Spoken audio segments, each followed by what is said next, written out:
میرے بھائی اگر موت کے بعد زندگی نہیں ہے، حساب و کتاب نہیں ہے، تو ٹھیک ہے آپ اس سوال کو پی جاؤ اور لائف اپنی مرضی کے بولو مطابق گزارو. لیکن اگر حساب و کتاب ہے، اور قرآن ان اعتراضات کے جواب بھی دیتا ہے، یہ جو ہم کہتے ہیں نا مر کے مٹی ہو کے ختم ہو گئے دوبارہ کیسے زندہ ہوں گے، قرآن کہتا ہے یہ کیسا الزام لگا رہے ہو؟ جو خدا اس مٹی سے انسان بنا سکتا ہے، جو مرغی کو 21 دن تک یہ سکھا سکتا ہے کہ ایسے ایسے گھمانا ہے، اور اس چوزے کے اس انڈے کے اندر ایک زردی ہے ایک سفیدی، 21 دن کے اندر اس میں آنکھیں بھی بن گئی، ٹانگ بھی بن گئی، ناک بھی بن گئی، دل بھی بن گیا، دماغ بھی بن گیا، جگر بھی بن گیا اور مغز بھی بن گیا. یہ ساری چیزیں بن کے 21 دن میں چوزا خول پھاڑ کے باہر آیا. باہر آتے ہی اس کو اپنی ماں کا بھی پتا ہے، اپنے دشمن کا بھی پتا ہے. بلی کو دیکھ کے چیختا ہے، حالانکہ آج تک اس نے بلی کو چیر پھاڑ کرتے ہوئے نہیں دیکھا. ماں کی گود میں گھسنے کی کوشش کرتا ہے اور پہلے دن سے دانا چگنا شروع کر دیتا ہے. اس کو پتا ہے کیا کھانا ہے کیا نہیں کھانا. ایسے ایسے کمالات جس خدا کے، جس نے منی کے قطرے سے انسان کو بنایا. ایک پانی کا قطرہ ماں کے رحم میں گیا، ماں روٹی کھا رہی ہے، اسی روٹی سے بچے کی آنکھ بن رہی ہے، اسی روٹی سے بچے کی ناک بن رہی ہے، اسی روٹی سے بچے کا دل بن رہا ہے، اسی سے بچے کا دماغ بن رہا ہے، اسی سے بچے کی ناک بن رہی ہے. صرف 9 مہینے کے مختصر عرصے میں یخلقکم فی بطون امہاتکم، اللہ کہتے ہیں ماں کے پیٹ میں تمہیں بنا رہا ہوں، فی ظلمات ثلاث، 3 اندھیروں کے اندر.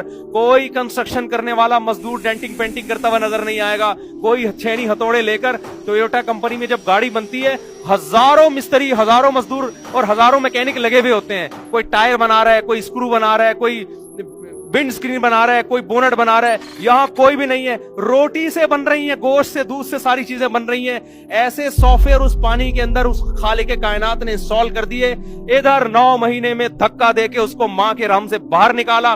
باہر نکلتے ہی اب ماں روٹی کھا رہی ہے، دودھ پیدا ہو رہا ہے، ماں کی چھاتیوں میں جانا شروع. اور بچہ کچھ بھی نہیں جانتا لیکن ماں کی چھاتیوں کی طرف لپکنا شروع. اس کو خدا نے ماں کے پیٹ میں سکھا دیا، باہر آتے ہی ادھر تیری ڈائریکشن ہے، یہاں کا سفر کرنا ہے. اس طرح ماں کی چھاتی کو منہ میں لے کے سک کرنا ہے اور دودھ پیٹ میں اتارنا شروع کر دینا ہے. اور پھر جوانی کی دہلیز پہ قدم رکھتا ہے. آسمان سے بارشیں برس رہی ہیں، زمین میں تناور درخت پیدا ہو رہے ہیں. زمین کھود کے دیکھو، نہ آم کا ذائقہ، نہ آم کا رنگ، نہ امرود کا ذائقہ، نہ امرود کا رنگ.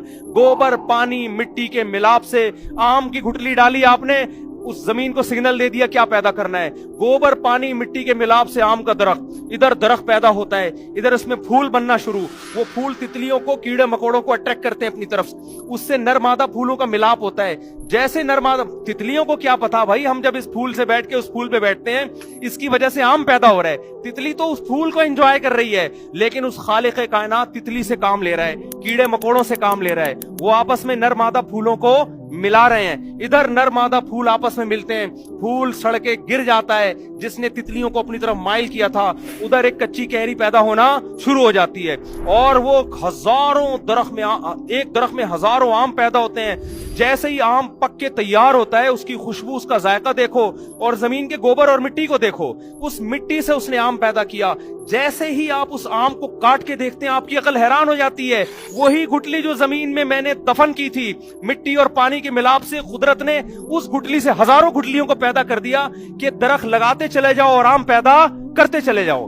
جو خدا مٹی کو ایسے پروسیس سے گزار سکتا ہے، جو ماں کے پیٹ میں آنکھ، ناک اور کان پیدا کر سکتا ہے، جو خدا مرغی کو یہ سکھا سکتا ہے کہ کیسے تو نے اس کے پیٹ سے چوزے نکالنے اور کیسے حفاظت کرنی ہے، وہ خدا قبروں میں مرنے کے بعد، انسان کے مٹی ہونے کے بعد 1 سیکنڈ میں انسان بنا کے اپنے سامنے کھڑا کر سکتا ہے. جو بدبخت یہ کہتا ہے کہ مٹی بننے کے بعد دوبارہ پیدا نہیں ہوں گے، قیامت کے دن اللہ کہتا ہے ان لوگوں کو میں آگ میں ڈالوں گا.